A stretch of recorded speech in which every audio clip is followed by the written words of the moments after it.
शांति प्राप्त करने के साधन गीता में क्या कहा है कि क्षमा, दान, सत्य और अहिंसा से शांति की प्राप्ति होती है। श्रेयो हि ज्ञानमभ्यासा ज्ञानात् ध्यानं विशिष्यते ध्यानात् कर्म फलस्त्यागस् त्यागात् शांतिरनंतरम।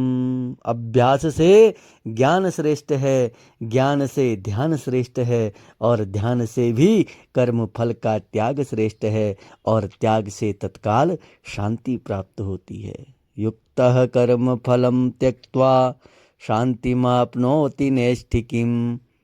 युक्त अर्थात निष्काम कर्मयोगी कर्मों के फल का त्याग करके नैष्ठिकी शांति अर्थात अंतःकरण की शुद्धि प्राप्त कर लेता है। यदि कोई अत्यंत दुराचारी भी अनन्य भाव से मेरा भजन करता है तो उसे साधु ही मानना चाहिए, क्योंकि उसने यथार्थ निश्चय कर लिया है, वह शीघ्र ही धर्मात्मा हो जाता है और चिरस्थायिनी शांति प्राप्त करता है। कौन्तेय, तुम प्रतिज्ञा करो, मेरा भक्त नष्ट नहीं होता।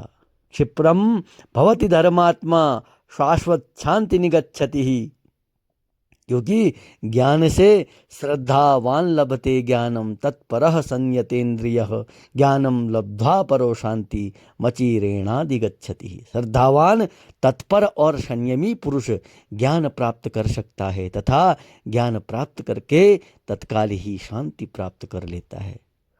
संयत चित्त योगी यदि इसी प्रकार मन की आत्मा को जोड़ता रहे तो वह मेरे में रहने वाली निर्वाण स्वरूपिणी परम शांति को प्राप्त कर लेता है, जिसमें संपूर्ण कामनाएं प्रवेश कर जाती हैं, अर्थात जो किसी कामना या विषय में चलायमान नहीं होता वह शांति प्राप्त करता है, कामनाएं करने वाला नहीं। जय महादेव।